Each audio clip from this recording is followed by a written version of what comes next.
चलिए, पिछली क्लास में हमने अनुच्छेद 14 के बारे में विस्तृत अध्ययन किया था और अनुच्छेदों की इस श्रृंखला में आज क्लास होगी हमारी अनुच्छेद 15 के बारे में। अनुच्छेद 15 का हम विस्तृत अध्ययन 3 से 4 मिनट में करेंगे। चलिए, अनुच्छेद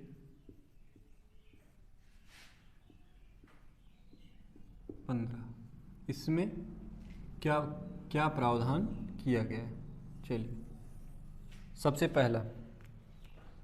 पहला इसमें कहा गया है कि राज्य केवल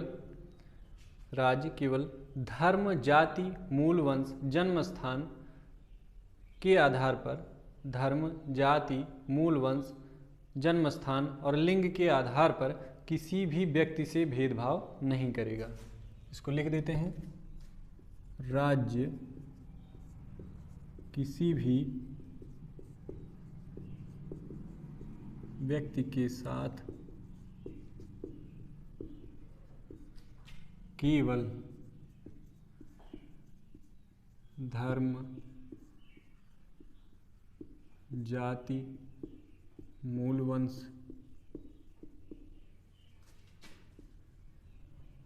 जन्म स्थान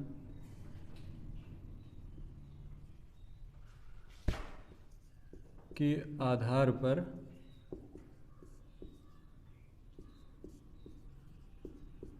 भेदभाव नहीं करेगा।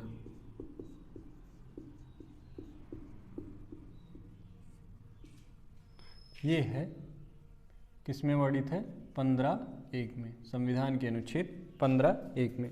अब आता है दूसरा हमारा अनुच्छेद 15(2). इसमें क्या प्रावधान है?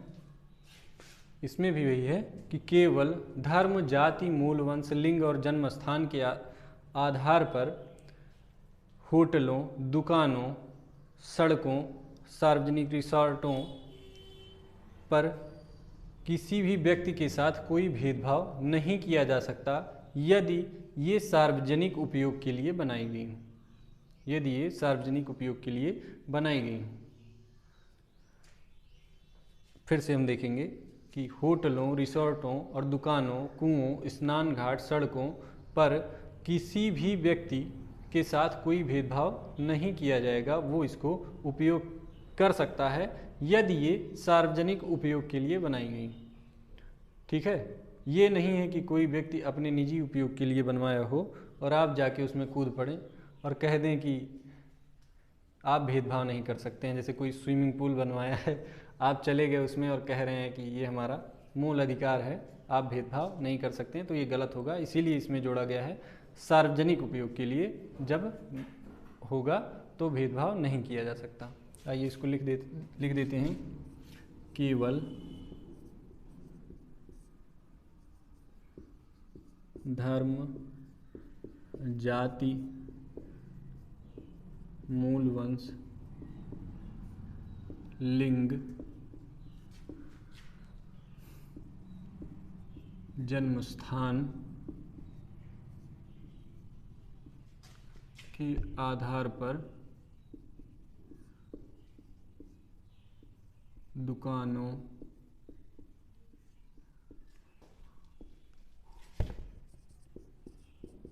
होटलों, कुएं, सार्वजनिक रिसोर्ट,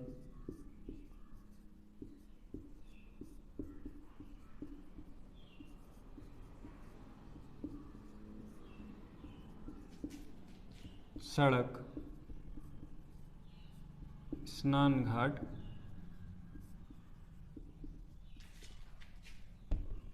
पर किसी भी व्यक्ति के साथ कोई भेदभाव नहीं किया जा सकता। कोई भेदभाव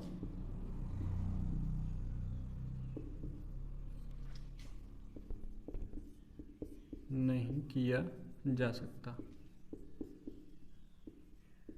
एक चीज और है, यदि ये सार्वजनिक उपयोग के लिए हैं तो, यदि ये सार्वजनिक उपयोग के लिए हैं तो।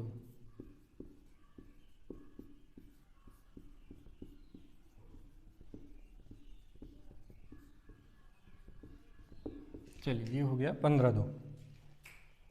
अब हम अगला देखेंगे अनुच्छेद 15(3). इसमें क्या वर्णित है? अनुच्छेद दिख रहा है यहाँ पे 15(3). इसमें महिलाओं और बच्चों के संरक्षण की बात कही गई है। महिलाओं और बच्चों का संरक्षण, ठीक है। अर्थात महिलाओं और बच्चों के उत्थान के लिए राज्य अलग से प्रावधान कर सकता है, जबकि संविधान में बात की गई है कि सभी के साथ समान व्यवहार किया जाएगा। तो यहाँ पर अपवाद स्वरूप महिलाओं और बच्चों के उत्थान के लिए विशेष प्रावधान किया गया है अनुच्छेद 15(3) में। महिलाओं और बच्चों के उत्थान के लिए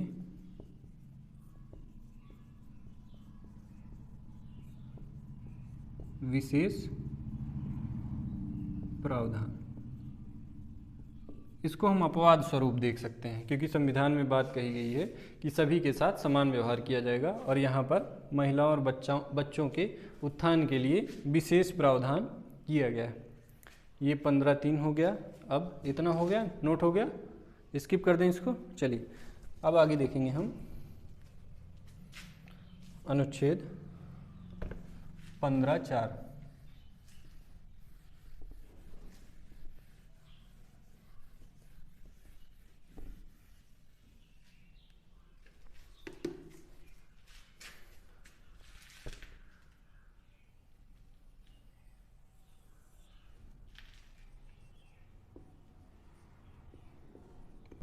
में क्या कहा गया है?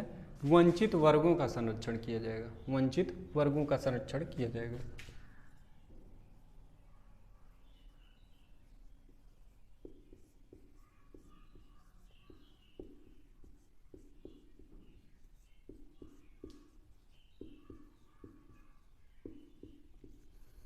आइए देखते हैं। तो पहले संविधान संशोधन के द्वारा अनुच्छेद 15 में भाग 4 जोड़ा गया। अनुच्छेद 15(4) जोड़ा गया, जिसमें यह कहा गया है कि सामाजिक और शैक्षिक रूप से पिछड़े और अनुसूचित जातियों और जनजातियों के लिए विशेष प्रावधान किया जाएगा। 15(4) में वंचित वर्गों का संरक्षण किया जाएगा, जिसमें ये कैसे जोड़ा गया? पहले संविधान संशोधन द्वारा 15(4) जोड़ा गया, जिसमें यह वर्णित है कि सामाजिक और शैक्षिक रूप से पिछड़े और अनुसूचित जातियों और जनजातियों के उत्थान के लिए विशेष प्रावधान किया जाएगा। पहले संविधान संशोधन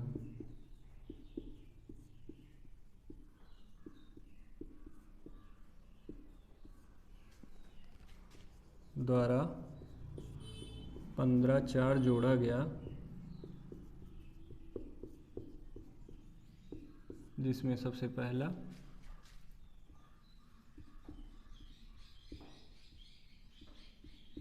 शैक्षिक और सामाजिक रूप से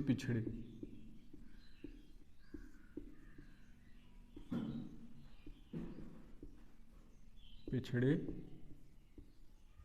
तथा अनुसूचित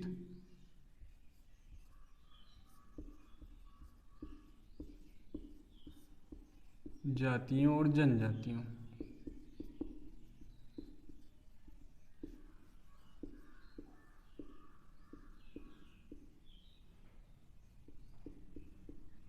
इनके उत्थान के लिए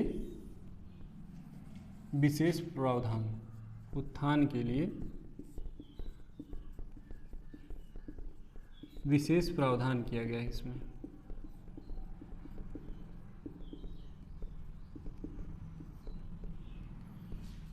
इतना हो गया, इतना क्लियर। चलिए अब आगे 15(5) के बारे में, अनुच्छेद 15(5) के बारे में अध्ययन करेंगे। इसको स्किप कर देते हैं।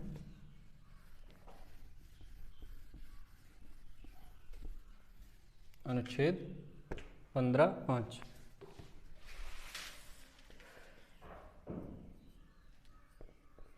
इसमें क्या कहा गया है कि केंद्रीय शैक्षणिक संस्थाओं या फिर निजी शैक्षणिक संस्थाओं में शैक्षिक या सामाजिक रूप से पिछड़े वर्गों के लिए और अनुसूचित जातियों और जनजातियों के लिए आरक्षण का प्रावधान किया गया है अनुच्छेद 15(5) में। तो इसको भी अपवाद स्वरूप देख सकते हैं, क्योंकि संविधान में बात कही गई है कि सभी के साथ समान व्यवहार किया जाएगा। तो अनुच्छेद 15(5) में लिख देते हैं इसको, केंद्रीय शैक्षणिक संस्थाओं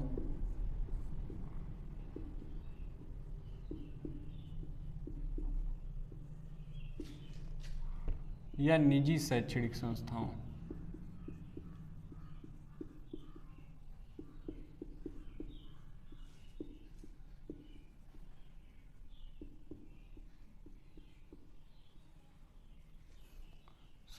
में सामाजिक, पहला सामाजिक और शैक्षिक, इसको और नहीं या कह सकते हैं सामाजिक या शैक्षिक रूप से पिछड़े वर्गों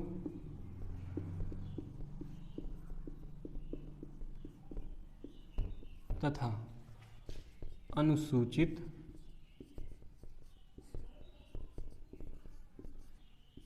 जातियों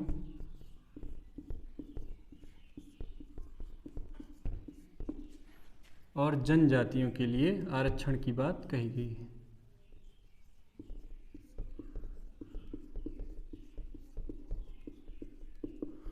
इनके लिए यहाँ पर आरक्षण। ठीक है, फिर से बता देते हैं आपको कि अनुच्छेद 15(5) में क्या है। अनुच्छेद 15(5) में यह प्रावधान किया गया है कि केंद्रीय शैक्षणिक संस्थाओं या फिर निजी शैक्षणिक संस्थाओं में सामाजिक या शैक्षिक रूप से पिछड़े वर्गों के लिए या और अनुसूचित जातियों और जनजातियों के लिए आरक्षण का प्रावधान किया गया है। ये था हमारा अनुच्छेद 15(5). आगे हम अगली क्लास में अनुच्छेद 16 के बारे में विस्तृत अध्ययन करेंगे। धन्यवाद।